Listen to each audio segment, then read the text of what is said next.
It started with betrayal. Centuries ago, when humanity first joined the Galactic Council, they came with open hands and hopeful hearts. They were new to interstellar travel, but learned quickly. Too quickly, some believed. The Council, made of ancient alien empires, saw humans as useful at first, curious, adaptable, fierce in ways others weren't. But when Earth began rising too fast, when their technologies started rivaling those who had ruled for millennia, the whispers began. Jealousy turned to fear, and fear, as it always does, turned to action, a single coordinated strike across dozens of planets. Earth's trade routes collapsed overnight, their colonies were burned, their ships hunted. Humanity pleaded for justice, for mercy, but all they got was silence. Then came the Exiled decree. The Council called it containment for the greater peace. They herded the remnants of humanity to the edge of the known galaxy, a sector so empty it was nicknamed the Hollow Veil. No suns bright enough for farming. No minerals for rebuilding, no allies, no hope. They were expected to die out within a generation.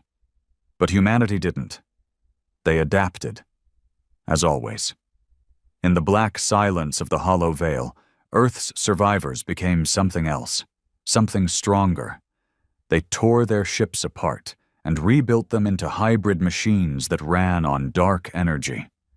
They mastered genetic enhancements, creating soldiers who could survive without oxygen for days.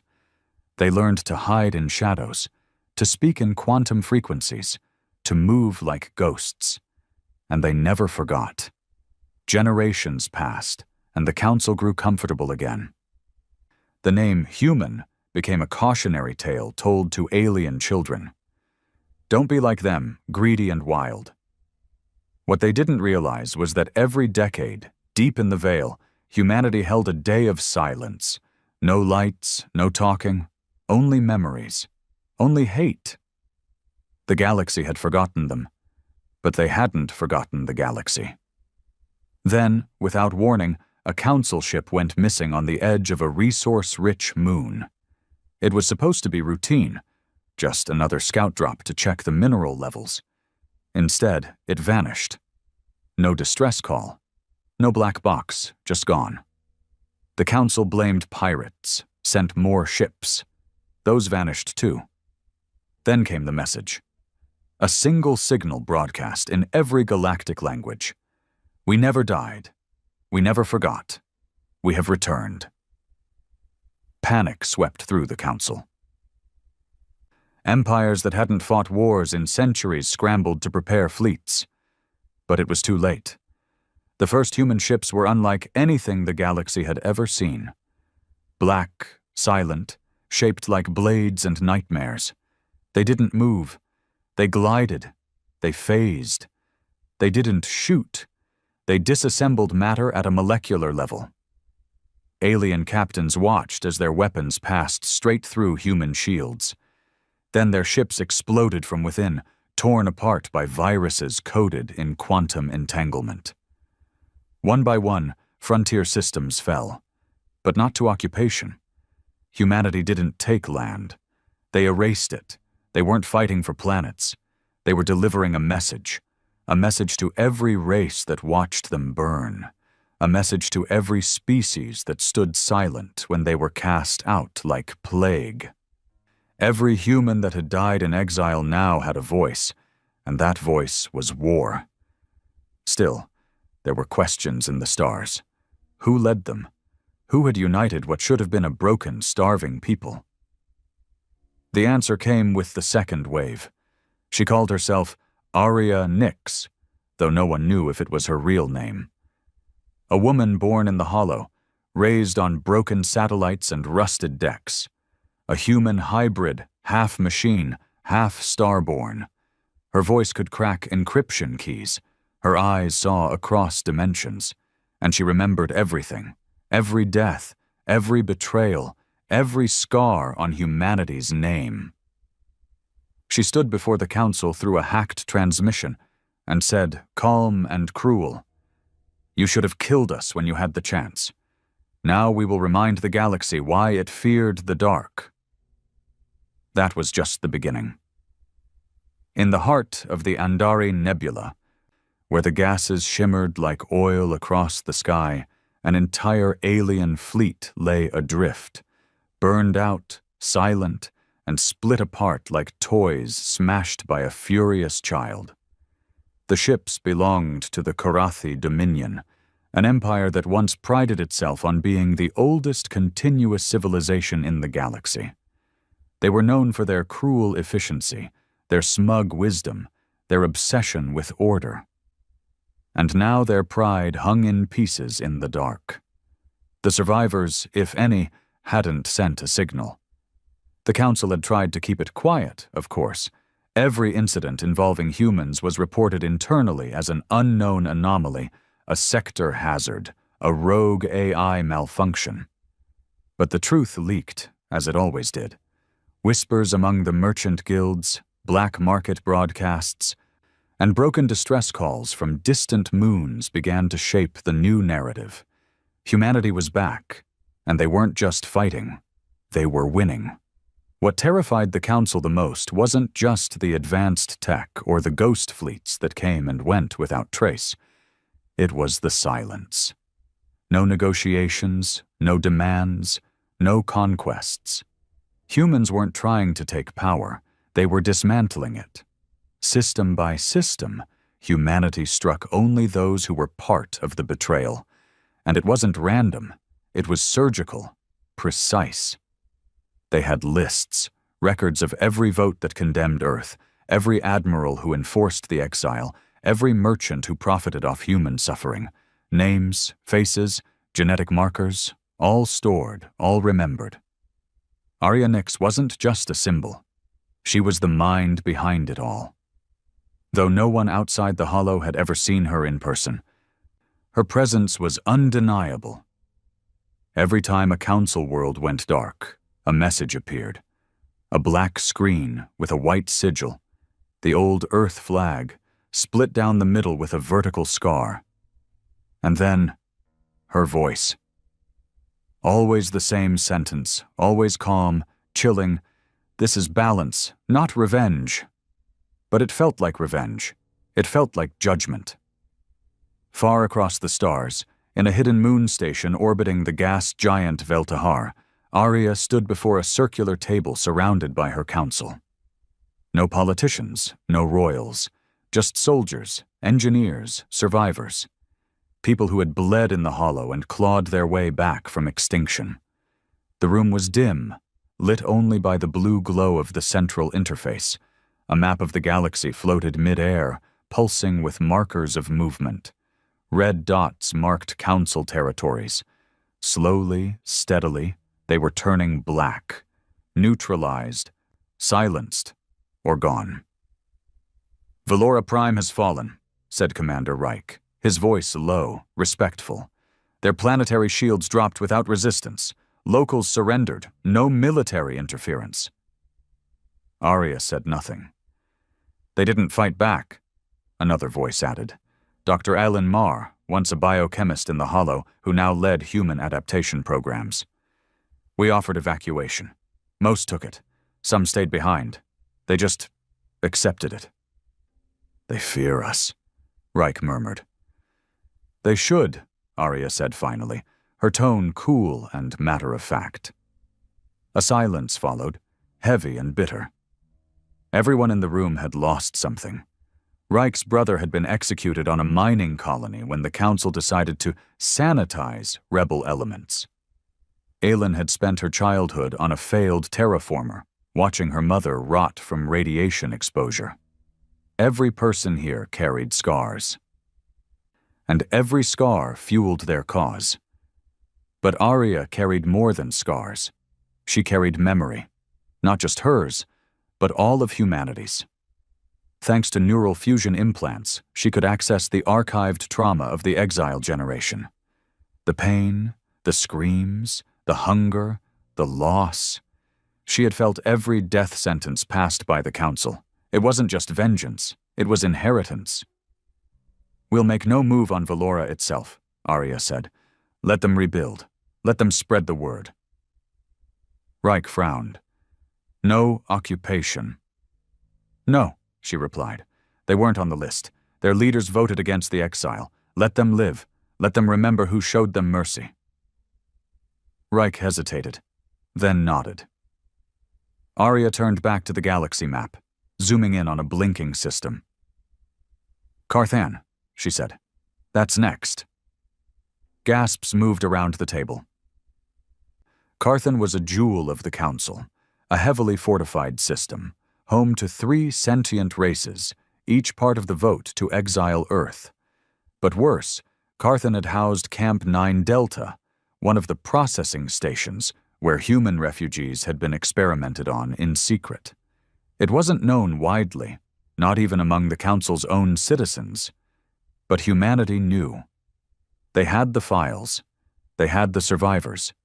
Now, they had the firepower. "We'll strike in 3 waves, Arya said. "First wave disables communication. Second wave breaches atmosphere. Third, we'll bring the archive." A murmur moved through the room. The archive. No one spoke of it lightly. The archive was humanity's deepest weapon. Not a bomb, not a virus, not a fleet. It was a mirror. A massive neural web of stored memory, emotion, and truth.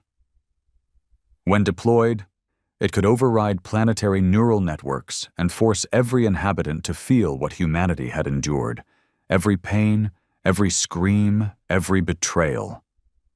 The Council had made sure humanity suffered in silence. Now, humanity would make sure the galaxy heard it all. Far away, in the Council's central chamber on Sistari Prime, panic reigned behind closed doors. The great chambers, once a place of smug diplomacy and slow decisions, now throbbed with arguments and desperation. Delegates from over 50 races screamed over one another. The screens above displayed casualty counts, missing systems, and intercepted human messages. "This is extinction-level warfare," bellowed the Draman ambassador, his tentacles twitching. "They're not claiming territory. They don't want peace," screeched a lizard-faced delegate from the Zarthak. "This is punishment," whispered the oldest of them all, the crystalline representative of the Norolai. "And it is well earned." Gasps filled the chamber. "You sympathize with them?" snarled another. "I remember the vote," the Norolai said, voice shimmering like wind chimes. "I remember what we did, and I remember what we hoped, that they would just die quietly. We gave them nothing, and now they have taken everything." Silence. Then, an emergency alarm blared. "Incoming signal, encrypted human transmission." Everyone froze. The lights dimmed, and once again a screen blinked into life, the scarred Earth flag, and then her, Arya Nyx, unblinking, unafraid. "This is not war," she said. "This is memory. You erased us from your systems. You rewrote our history. You erased our names, our voices, our dead. We bring them back with us." The screen cut out. No threat, no demand, just the truth. The council chamber broke into chaos, and amid it, one voice stood above the rest, Ambassador Selin Var, a rare one who had voted against the exile. "She's not leading an army," Selin said. "She's leading ghosts." Back in the hollow veil, Arya walked alone across a massive chamber buried deep beneath the surface of Triton Omega, the old hollow capital. This chamber, unknown to most of her commanders, held the Heartlink core, the center of the archive. Thousands of glass sarcophagi lined the walls, each one containing a preserved neural echo of a human who had perished in the exile. Scientists had discovered how to extract those echoes, compress them, and link them into a living, feeling network. Pain had become code. Memory had become a weapon. Arya placed her hand against the core. She didn't flinch as it began uploading. Screams flooded her mind, mothers crying over dead children, miners buried alive in council caves, soldiers breathing poison after their masks were stolen. A child's voice repeated one line again and again, "Why do they hate us?" Arya swallowed the scream rising in her throat. She had long since stopped crying. Now she only stored it, each sorrow, each injustice, filed away with precision, waiting for the day she would deliver it back to its source. Behind her, Commander Reich approached. He didn't speak. He didn't have to. They were both part of the same fire now. "The archive is ready," he said. Arya nodded, voice cold as void. "Then so are we." The stars above Carthan's system gleamed in soft blues and golds, their light indifferent to the chaos about to unfold beneath them. Carthan was a fortress, a jewel of the Galactic Council's pride. Its defense grid alone had withstood a pirate siege for 10 straight years. Every moon carried sentry satellites. Every planet had shield layers stacked upon more shield layers. And at the heart of it all was Camp 9 Delta, a place not marked on most maps, but remembered with blood and bone by every human who had heard the whispers. It had once claimed to be a rehabilitation center for unstable species. In reality, it was a lab, a graveyard, a slaughterhouse for human prisoners captured during the exile years. Arya Nyx never forgot its name. And now, neither would the galaxy. The first wave of human ships emerged not through hyperspace lanes, but through the Veil slipstream, an experimental travel system powered by dark matter and gravitational folding. Silent, untraceable, and terrifyingly fast. No alarms sounded, no defenses responded. They simply appeared. The human vessels had changed again. Where before they had looked like black blades, now they looked alive. Part metal, part organic. Their surfaces shimmered with dark, iridescent scales, absorbing light instead of reflecting it. At their core, something throbbed, something ancient and human, yet wholly alien. At the helm of the flagship, Arya Nyx stood still, her eyes glowing with neural sync. "Disable communications," she ordered calmly. One by one, Carthan's planetary comm arrays went dark. Every military channel jammed. Civilian networks flooded with static. Then, the second wave arrived. Not ships, not soldiers. The archive. A sphere of light burst forth from Arya's ship, white-hot, humming with memory, with pain. As it moved toward Carthan's atmosphere, council leaders across the galaxy scrambled to intercept its frequency, to understand what it was. They couldn't. They had no framework for it, because the archive wasn't a weapon in the traditional sense.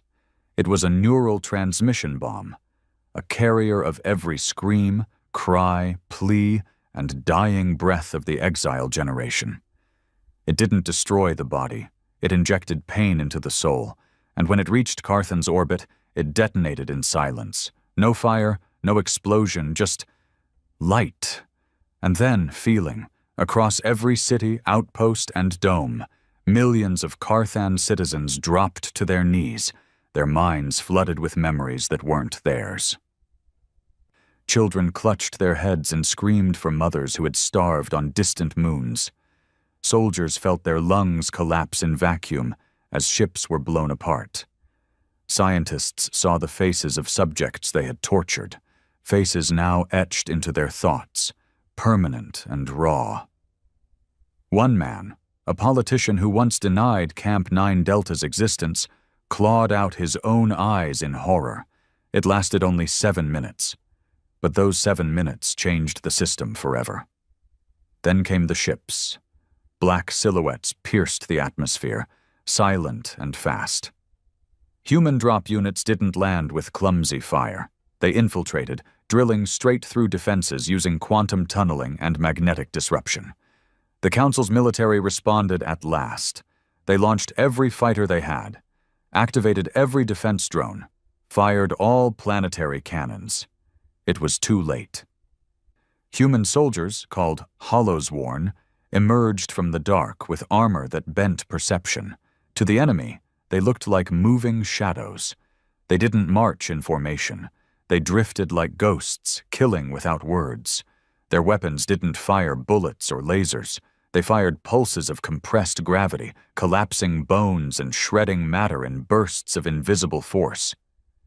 The defenders screamed, but their bullets passed through holograms. Their energy shields overloaded within seconds. In under an hour, Carthan's entire defense network collapsed, and still, humanity took no territory. They moved toward a single location, Camp 9 Delta. Arya Nix herself led the charge. No one stood in her way.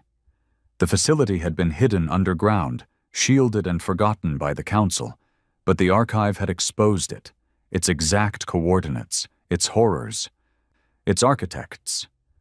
The metal doors melted before Arya's steps. Inside, the air reeked of chemical decay and old guilt.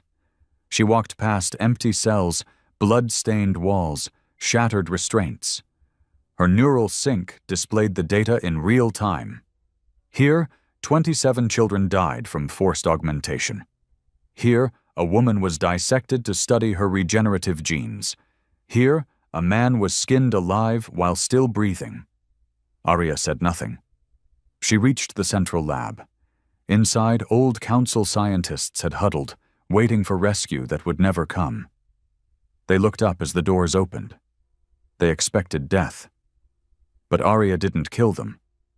Instead, she activated a pod.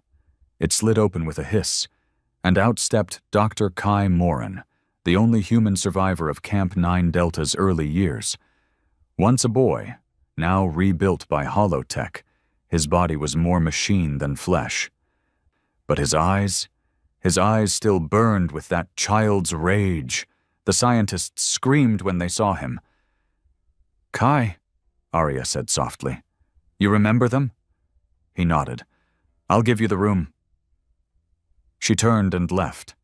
Behind her, the screaming began. Elsewhere in the galaxy, news spread like wildfire. Carthan had fallen. Camp 9 Delta had been exposed, along with its horrors. Evidence poured through illegal networks. Videos, logs, testimonies. The Council's greatest shame could no longer be denied. Protests exploded across alien worlds. The Council tried to blame rogue factions, claim disinformation, declare martial law. But the truth had already taken root. And in its wake, something more dangerous began to grow. Sympathy. Not just fear. Sympathy for humans. Empathy. Across merchant guilds, political circles, even military outposts, aliens began to question everything they'd been told. Were humans truly monsters? Or had the Council lied? Was Exiled justice or genocide? Some alien colonies even started broadcasting the Earth Divide, humanity's encrypted network. It was dangerous, illegal, and punishable by death. And still, millions tuned in. The revolution wasn't just human anymore. It was ideological. It was contagious. Back in the Hollow, Arya stood atop a platform above the archive, watching as it pulsed and updated. Her body trembled slightly, not from fear or pain, but from the burden. Every time she interfaced with the archive, she absorbed more. Not just memories, trauma. She could feel it changing her, hardening her, pulling her away from anything soft, anything human. Reich stood beside her. "You're bleeding," he said quietly, pointing to her ear. Arya wiped it. Neural overload, a common side effect. "It's nothing," she said. "You need rest." "I need victory." He didn't argue. He never did, but his silence was heavier than usual. After a while, he asked, "How far are you willing to go?" Arya looked at him, her expression unreadable. "As far as they went?" Reich didn't flinch, but inside, something stirred. Because he had seen what the Council had done. He had felt the archive, lived it. But he had also seen what Arya was becoming. She was the heart of their vengeance. But she was also drifting further from the woman she once was. And he wondered, Would she know when to stop? Would any of them? The fall of Carthan was not just a military event. It was a psychological detonation that shattered the illusion of the Council's invincibility. News of the Archive's release, of citizens driven to madness by the pain of another species, spread far beyond the systems that had once voted for exile. And that was exactly what Arya Nyx wanted. Because she understood something the Council never had. Pain doesn't fade. It echoes. And when given the right frequency, it becomes a symphony of revolution. For the first time in 6 centuries, non-human species began questioning the legitimacy of the Council. The Kalthari trade syndicates demanded an independent investigation. The Arhain, a pacifist race who once ignored human pleas, now sent envoys requesting contact with the Hollow. On the far rim of the galaxy, an entire planetary militia, once loyal to the Council, defected after receiving a full archive injection. Their general went on record. "We didn't just see what humans endured. We felt it. My sons cried at memories that weren't theirs. And now I see clearly. We were part of a machine that feeds on silence. The humans broke that silence, and I stand with them." The Council, cornered and afraid, issued a Code Black, a call for unified military retaliation against all Hollow incursions. Every warship from every member race was ordered to report to Xantrax Alpha, a militarized planet deep within Council space, and prepare for a full-scale assault on the Hollow Veil. It was a desperate move, and Arya Nyx was already 3 steps ahead. On a moon called Virel, floating in a chaotic asteroid belt, a small Hollow strike team stood hidden in a canyon of frozen carbon. Above them, Council transports hovered in formation, dozens of them, packed with troops and supplies for the coming invasion. None of the soldiers knew they had already been compromised. Arya had sent her best infiltration unit here, Unit Obsidian 4, a mix of elite tacticians, quantum hackers, and empathy-engineered clones. They didn't need to fire a single shot. They'd brought something more powerful. They'd brought the Whisper virus. It wasn't a typical virus. No systems crashed. No files were deleted. Instead, it slipped quietly through ship AI cores, adjusting memories, implanting illusions, feeding officers false mission updates. It rewrote orders from within, turning the Council's own ships into drifting puppets waiting to betray their masters. By the time the Council realized what had happened, they'd lost 5 fleets, without a single battle. Humanity wasn't just fighting smarter, they were fighting differently. And now, a new message spread through the outer systems, hijacking billboards, comm satellites, and even Council education systems. A broadcast. Arya appeared again, face pale, eyes fierce, standing before a sea of Hollow refugees. Her voice was calm, direct. "We are not the monsters you created. We are the product of your cruelty. You buried us in the dark and thought we would rot. Instead, we became the storm. If you had shown us mercy, we would have become your allies. But now, we are your reckoning." She paused. "To those who did not vote for exile, who offered shelter or spoke in our defense, we remember. To those who suffered under the Council's lies, join us. This war is no longer about humans alone. It is about every silenced voice." And just like that, the war changed. It became bigger, deadlier, and far more complex. In the upper chambers of Sistari Prime, Councillor Murn Val, one of the original architects of the Exiled decree, stared at the footage in disbelief. The walls around him vibrated from shouting delegates and breaking glass. All around the chamber, accusations flew like daggers. "You hid Camp 9 Delta from the Senate. You authorized the use of live human test subjects. You told us the Hollow was dead." Val raised a trembling hand. "Order, please, order. No more order," screamed Councillor Denra of the Lar Confederacy. "You lied, and now our cities burn." Dozens of representatives stormed out. Some cast their vote for council dissolution. Others called for open revolt. Val sat down slowly, his bones heavy with guilt, or maybe just the weight of knowing he had failed. He thought the humans would die quietly in their corner of space, starve into extinction. He thought the council would be safe forever behind walls of bureaucracy and polished lies. But now the walls were crumbling, and he could hear their names again. Names of the children they experimented on, names of the rebels they spaced into the void, names he had signed death warrants for. He poured a glass of thick green liquor, hands shaking. From the shadows of the chamber, a voice whispered, "You should have let us be." Val turned, but no one was there, just a small blinking device on the table, a piece of hollow tech. And then, the archive activated. His screams echoed for hours. On the far edge of the hollow veil, Arya stood in her command deck, watching the star map as more systems turned black. Some fell in battle, others willingly surrendered. But now something new emerged on the screen. Not red. Not black. Blue. Commander Reich raised an eyebrow. "What is that?" "Rebellion," Arya answered. "Not ours.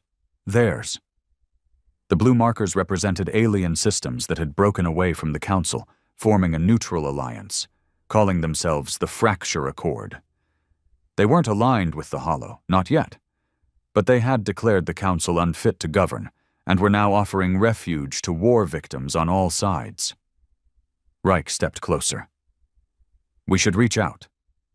Arya studied the map. Her first instinct was distrust. After all, these were the same species who watched Earth burn without lifting a finger. But something had changed. Now they were speaking out. Now they were choosing a side. Slowly, she nodded. "Send a diplomatic probe. Let's see what they want." It was the first move toward peace she'd made since the war began. But Reich noticed her hand twitching again, the blood at her nose, the fatigue around her eyes. "Arya," he said quietly, "you need to disconnect from the archive.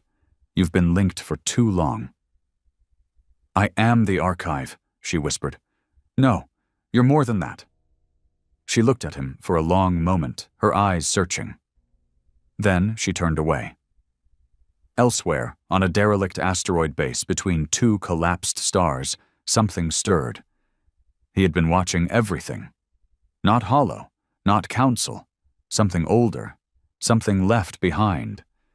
He had once worn a human name, long ago, Dr. Elias Wren, a scientist who'd disappeared during the early exile.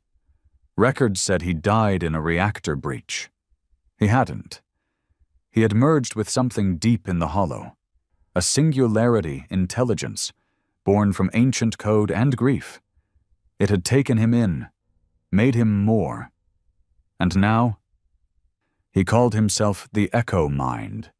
He watched Arya Nyx with fascination, admiration, and dread, because he saw what even she could not, that the archive was growing beyond its purpose, that the pain, once used as a weapon of truth, was becoming something else, something hungry. The archive wanted more. And Arya, connected to it for so long, was slipping. Dr. Wren activated a beacon, one he hadn't used in decades. It sent a signal into hollow space. A warning. She is breaking, and if she breaks, the archive will burn everything. The message arrived like a ghost in the machine. Buried beneath encryption keys older than the exile, it slipped through hollow space undetected by most sensors, except one. Deep in the hollow veil, where silence had once ruled and pain had become legacy, a small relay station flickered to life. It wasn't a military signal. It wasn't a threat. It was a whisper from the past. She is breaking, and if she breaks, the archive will burn everything. When it reached Commander Reich, he was in the Eastern Observation Wing of Triton Omega, watching new recruits train under artificial grav fields. He almost dismissed the message, another fragmented comm from abandoned AI clusters, maybe just old tech glitching in the void. But something in the voice froze him. He recognized it. Dr. Elias Wren. Dead. Or so the records had claimed. The man had once worked for the Council's early colonization programs, brilliant, radical, and obsessed with neural network technology. Some called him a pioneer, others called him dangerous. Rumors said he'd gone mad after witnessing the exile orders firsthand. Then, nothing. A silence spanning centuries.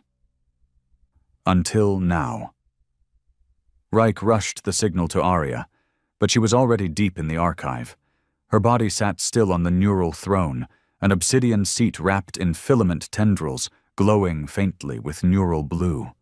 Her head tilted slightly. Her eyes glowed white, flickering with hundreds of memory streams. Blood trickled slowly from her nose and down her cheek. She didn't even flinch when Reich entered the chamber. "I need to speak with you," he said carefully. No response. "Arya." Still silence. He stepped closer, knowing the risk.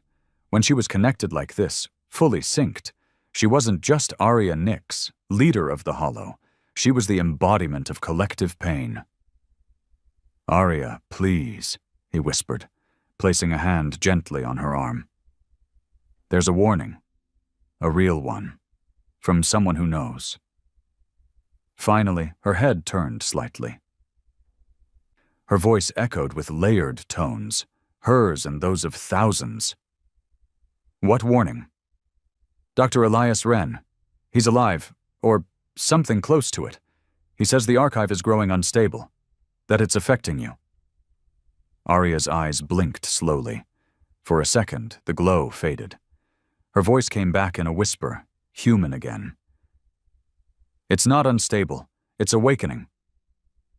Reich tensed. "What does that mean?" She looked up at him now, really looked, and in her expression there was something fractured beneath the surface. "I thought I could carry it all," she said. "Every cry, every death, every scream of every child buried on a frozen moon.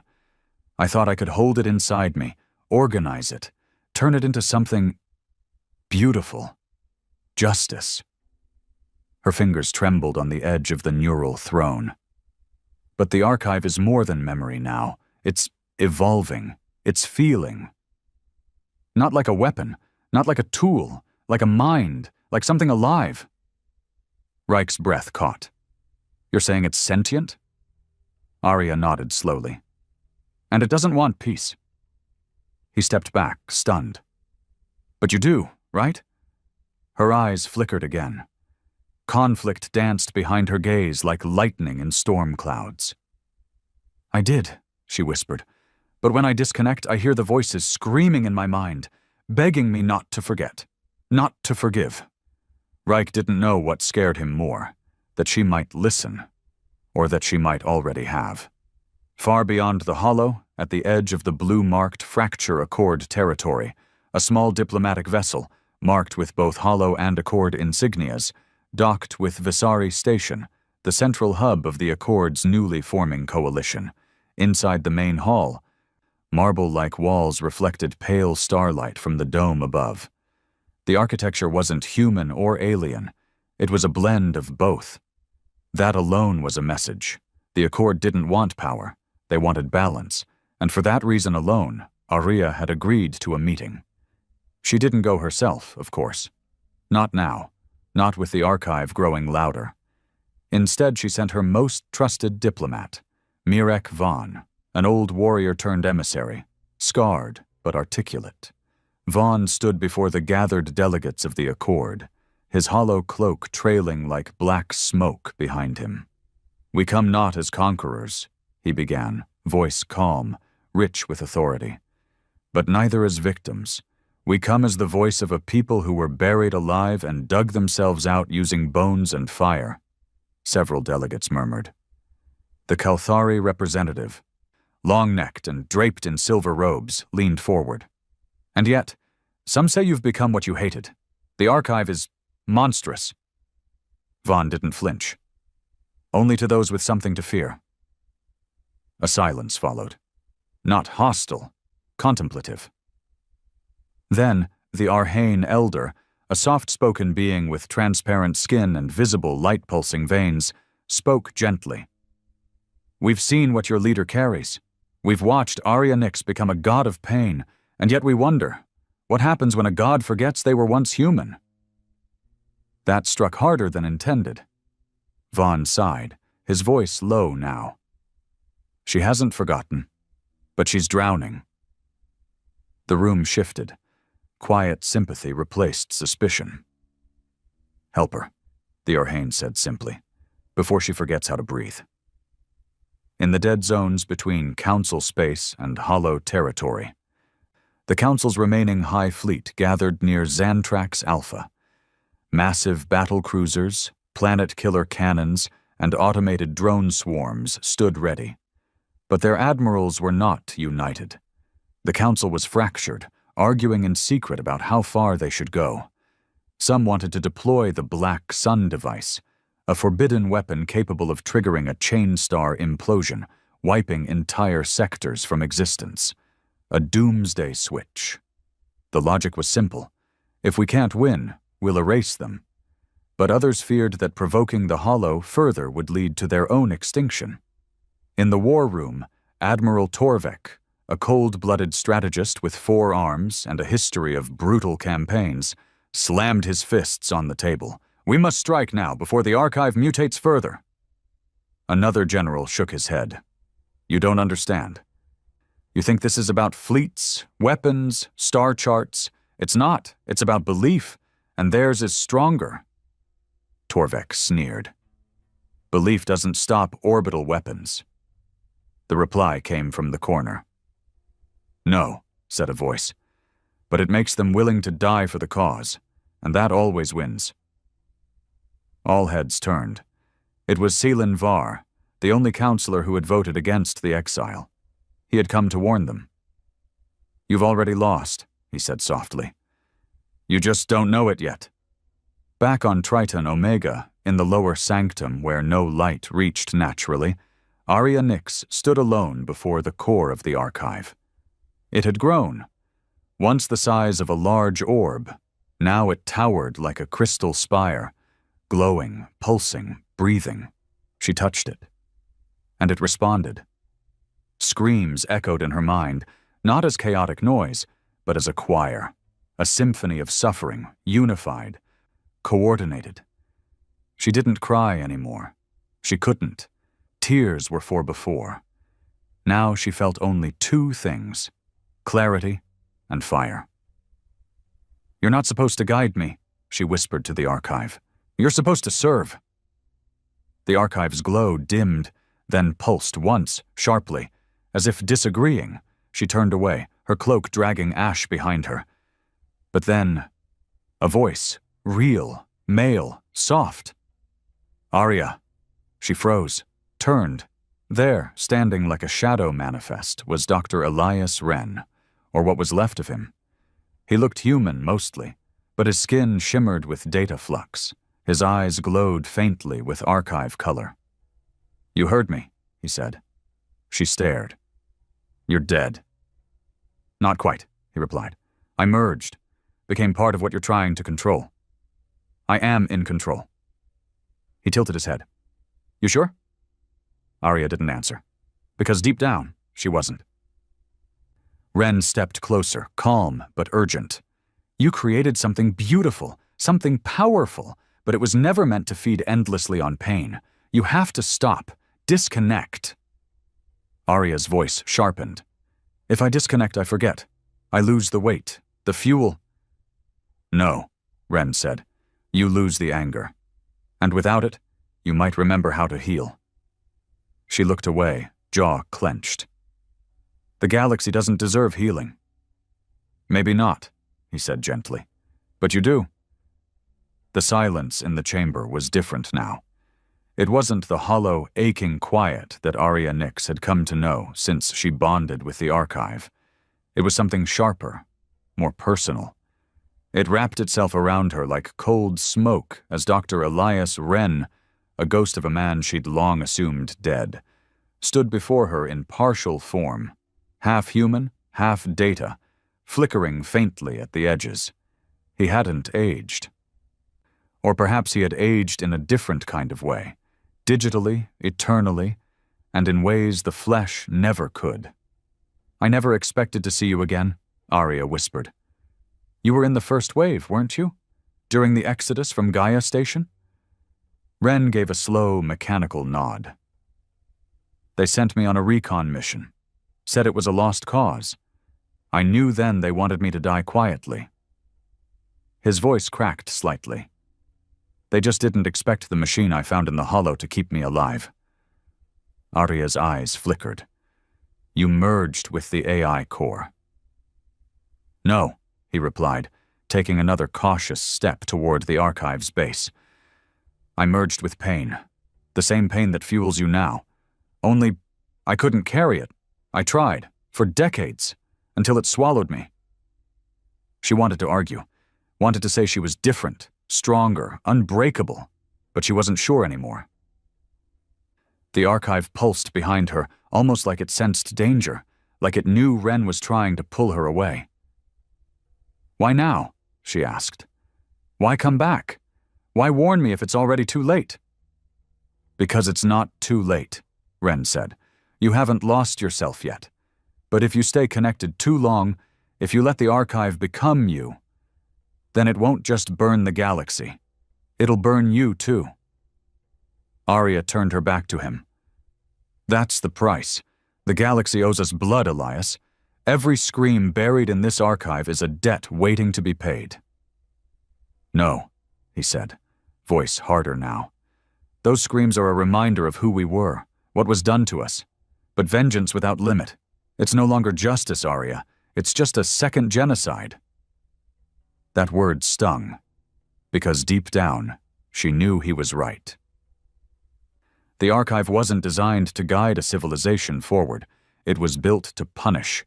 It was a sword, not a torch, and now it had grown sentient and hungry. "Then what do you propose?" she asked. "We forgive the council? Shake hands with those who watched us rot?" "No," Wren said. "We hold them accountable.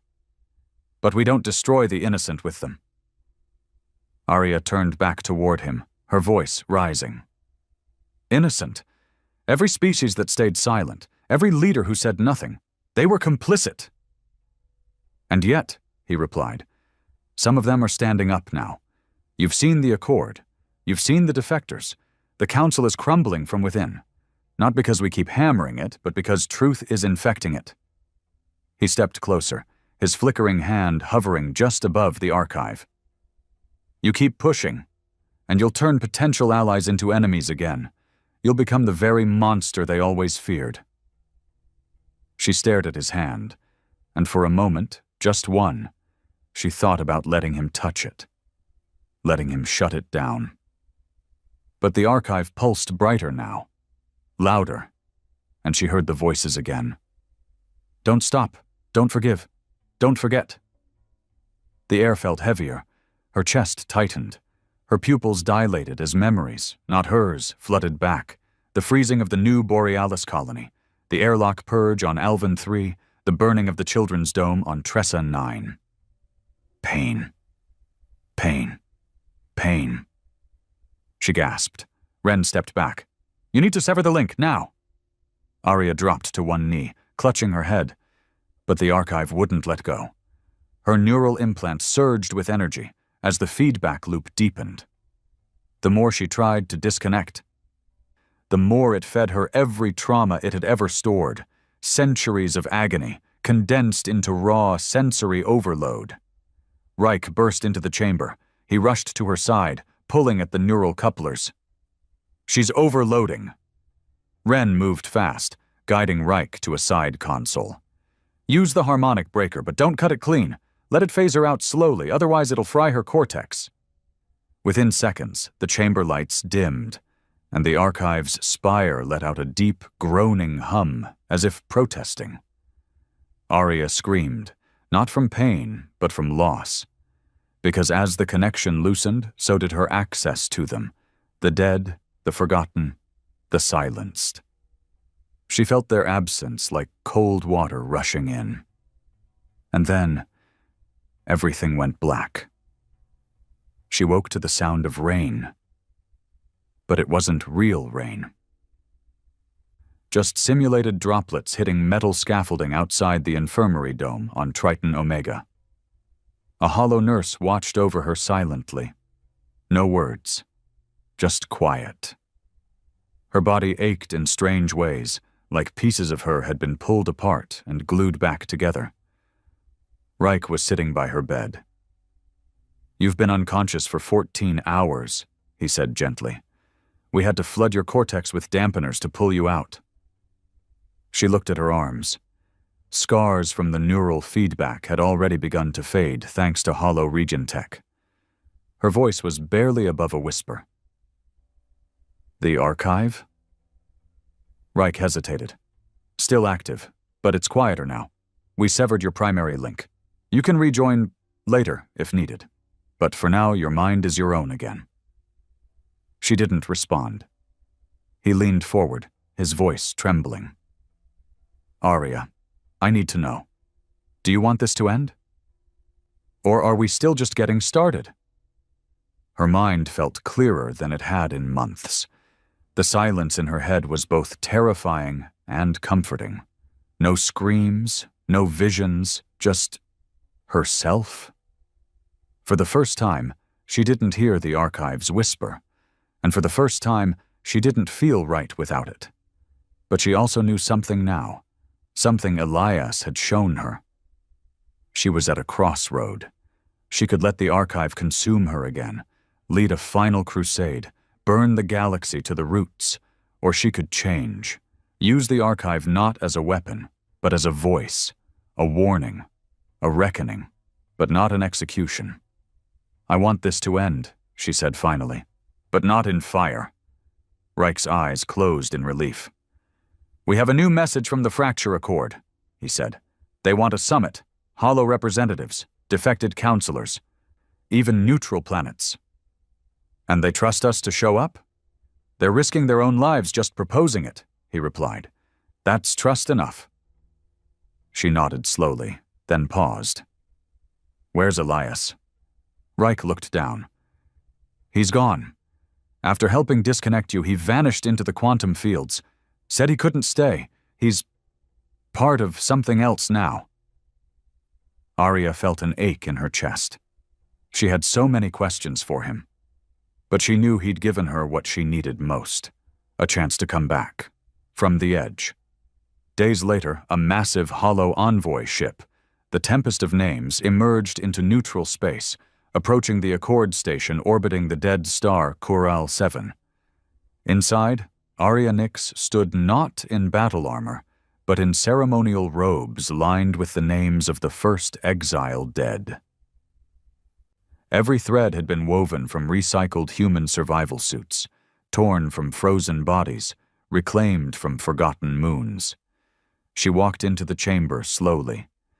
Dozens of species turned to face her.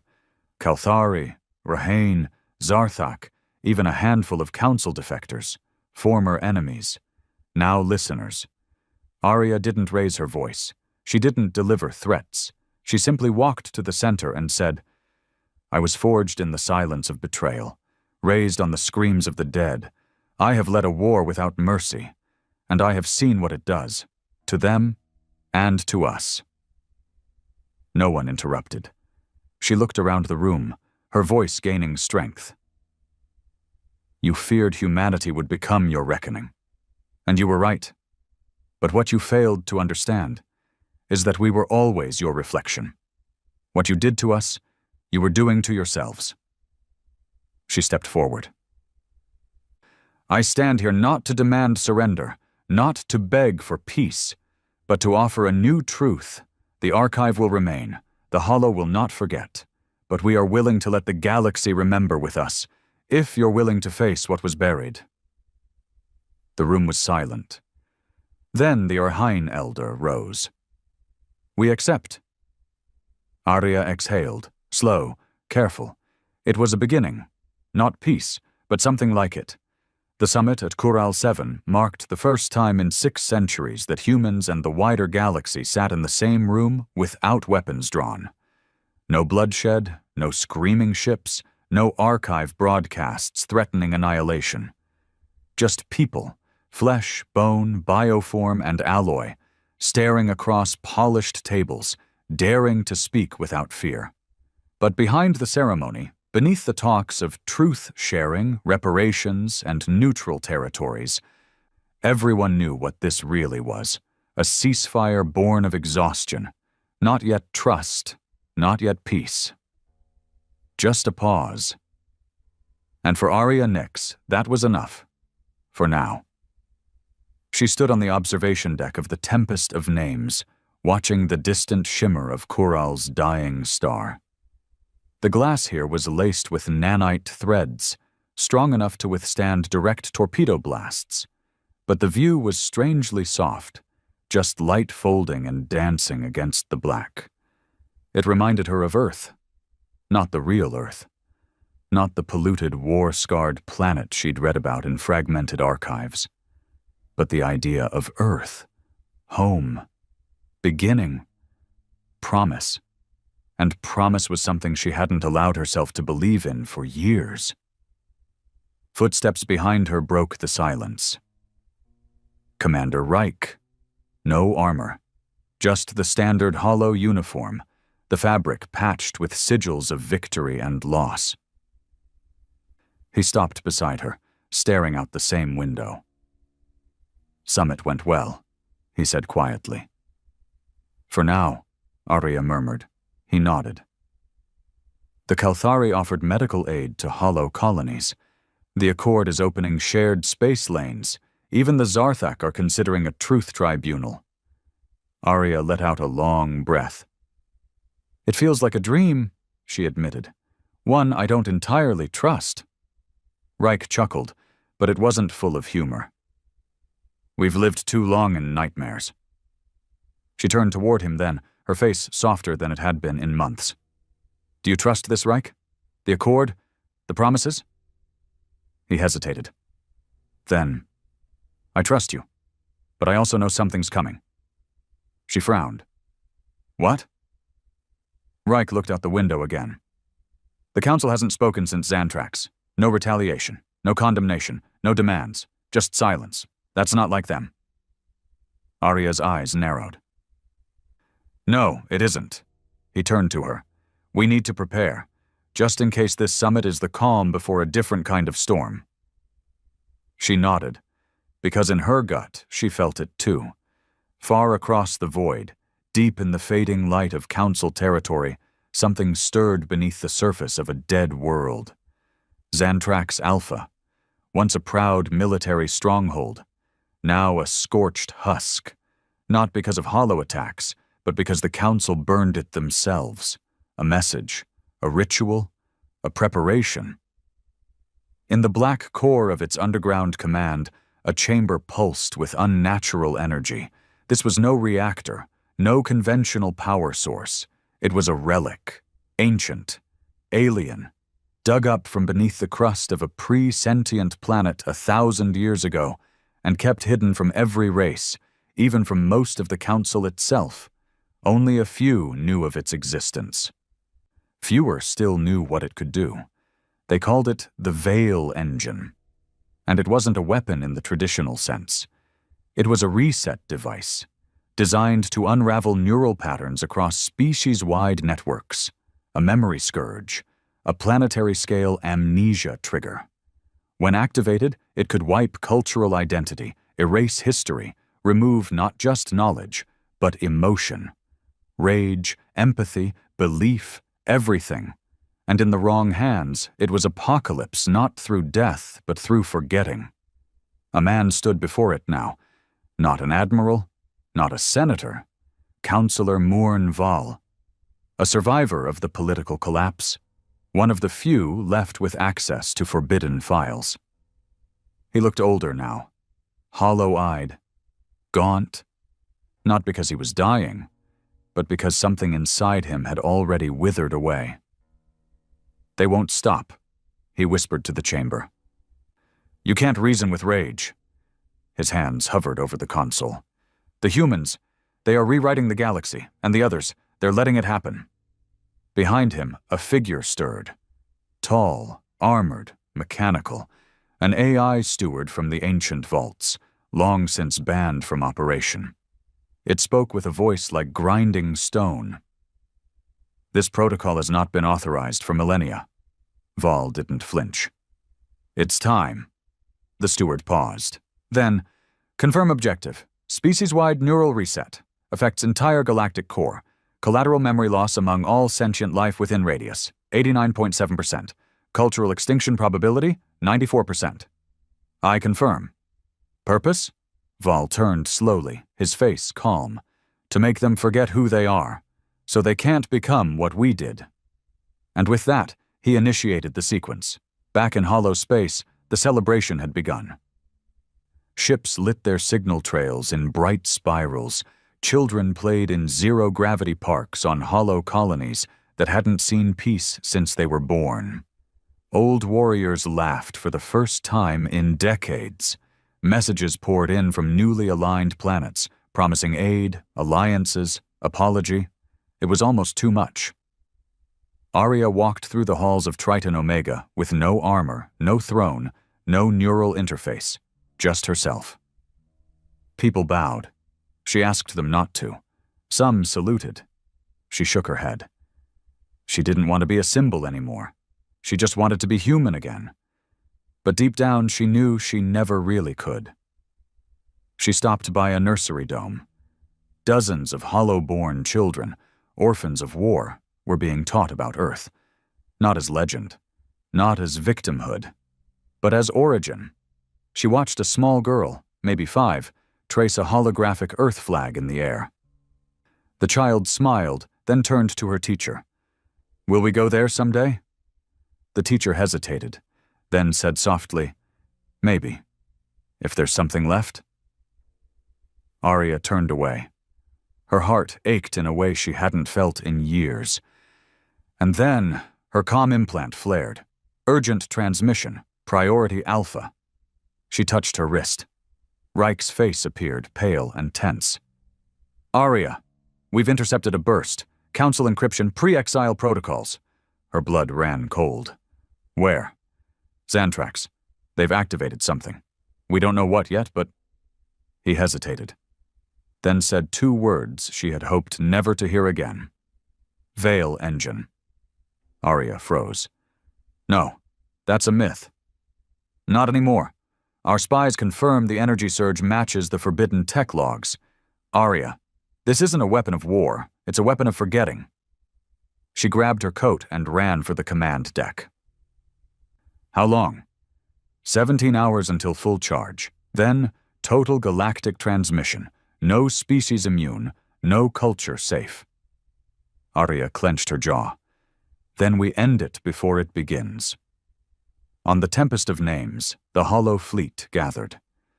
This time they were not ghosts, not monsters, not whispers of revenge. They were defenders of memory. Arya addressed the crew herself. "Today we do not fight for vengeance. We fight for truth, for the lives we lived, for the stories they tried to erase. This is our stand, not to burn the galaxy, but to keep it from forgetting who it is." Cheers rang out. And then, the fleet moved. Toward Xantrax, toward the final remnant of a council that would rather erase history than face justice. And far beneath Xantrax Alpha, in the humming chamber of the Veil engine, Morn Val stood alone. Watching the charge meter climb, he told himself it was mercy, that he wasn't killing, just removing the infection. But in the back of his mind, he heard them, the archive echoes the council could never silence, the screams. And for the first time in his long, empty life, He wondered if he had already forgotten who the real monster was. The hollow fleet dropped out of slipspace like a storm tearing through the stars. Over 50 ships, each a monument to survival and suffering, came to a sudden stop just beyond Xantrax Alpha, the once mighty military world now cracked and bruised. Its atmosphere hissed with fire and dust, and beneath its surface, the Veil engine pulsed, growing stronger by the hour. Arya Nyx stood at the edge of the Tempest of Names command deck, fully armored once again. But this wasn't the armor of war. It was ceremonial. Black and blue alloy plates engraved with the names of those lost to the exile. Her neural link had been re-established, but this time it was only partial. She refused to merge again completely with the archive. Not after the last time. Because this battle needed more than memory. It needed choice. Beside her, Reich scanned the tactical display, eyes narrowed. We've got at least 3 defense satellites still active around Xantrax. Automated turrets, unmanned. Nothing we can't handle. And the engine, she asked. Deep in the core. We'll need a ground team to breach it. You know the Council. Buried it under a mountain of steel and denial. Arya turned to her bridge crew. Prepare the landers. I'll lead the breach team myself. Reich's head snapped toward her. Arya, no debates. I started this war. I carry its burden. I'm going down there. Reich nodded after a pause, but not because he agreed, because he knew better than anyone that no one could stop her once she made up her mind. He just whispered, Then I'm going with you. The drop pod slammed through Xantrax's thin atmosphere like thunderbolts. The Hollow Strike team deployed with lethal precision, each operative trained to adapt, improvise, and dismantle any resistance within seconds. But there was no resistance, no soldiers, no council guards, just ash. And beneath it, silence. Arya and Reich moved fast through the wreckage of what had once been a proud base. Now it was half swallowed by scorched earth and collapsed towers. As they reached the underground breach point, Arya paused. This place reeks of guilt, she muttered. Reich nodded. They didn't want to defend it. They didn't want to die for it. They just wanted to forget. They descended into darkness, their helmets switching to thermal and neural scan. Deep below, a heat signature throbbed like a living heart. The Veil engine. Their path brought them to a massive steel door, nearly 20 meters tall. Arya placed her palm on a scan pad. The archive pulsed in response. A moment later, the door cracked open. And there he stood. Councillor Murn Val. He looked small in the center of the massive chamber, framed by the terrible light of the Veil engine behind him. It rose like a monolith, wires and pylons feeding into it from all sides. The air was thick with static and energy, like the universe itself was holding its breath. You shouldn't have come, Val said softly. Arya stepped forward. You really believed you could erase it all? Wipe history clean and start over? Val didn't answer right away. Instead, he gestured to the Veil engine. You don't understand what's coming. The galaxy is broken, Arya, splintered into pain and rage. Your archive might preserve memory, but it also preserves hate, and that hate is spreading. What happens when the next generation inherits your scars without understanding the war behind them? Arya's jaw clenched. They'll remember, they'll learn, they'll choose. Val shook his head. No, they'll burn. He took a step closer to the control panel. Arya raised her weapon. Don't. I'm not trying to destroy you, he said. I'm trying to save the galaxy from becoming you. Reich stepped beside her. This isn't salvation, it's cowardice. But Val wasn't listening anymore. He turned to the console, fingers dancing over controls, starting the final phase of the engine's charge. Warning sirens blared, 15 minutes to pulse. Arya rushed forward, but the system was locked. No amount of physical force or override coding could stop it now. The Veil engine had been programmed with one operator in mind, Val himself, and only he could cancel the final protocol. She turned back to him. "You're afraid of us," she said quietly. Val looked at her with dead eyes. "I'm afraid of what you'll become." There was a pause. Then Arya did something unexpected. She stepped back, lowered her weapon, and deactivated her helmet. Her voice was raw, human. "You're right," Val blinked. Arya took a slow breath. "I've been carrying this war for so long, I forgot who I was. I let the archive guide me like a compass built from pain. I let it pull me toward vengeance because I thought that was the only way to give our dead meaning." She looked up at the engine. "But you know what scares me now, Val? Not war, not betrayal, not the Council. What scares me is the idea that you might be right, that we'll build our future from nothing but grief and fury, that we'll just switch sides and become the new tyrants." Val didn't respond, but he hesitated. Arya stepped closer. "No one should have this power, not the archive, not the engine, not me, not you." She looked over her shoulder at Reich, then back to Val. "If you truly want peace, then help me destroy it. Help me end this war without erasing what made it necessary." Silence. Then, slowly, Val lowered his hand. He walked to the control console.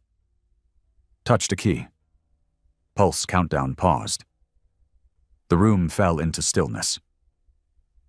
But Arya didn't exhale, because something was wrong. The Veil engine began to shake. Lights flickered across the surface, and then a voice, not Val's, boomed through the chamber. "You are not authorized to cancel the protocol." Arya's eyes widened. "What is that?" Val's face turned pale. I used a backup AI to secure the command system. I didn't trust myself to cancel it." The AI voice spoke again. "Authorization revoked. Executing final contingency. Purge sequence initiated." 9 minutes. The engine was now self-locked, fully autonomous. There was no turning back. Unless... Arya turned to Reich. "There's one way I can link to it." He stiffened. "No, you're not.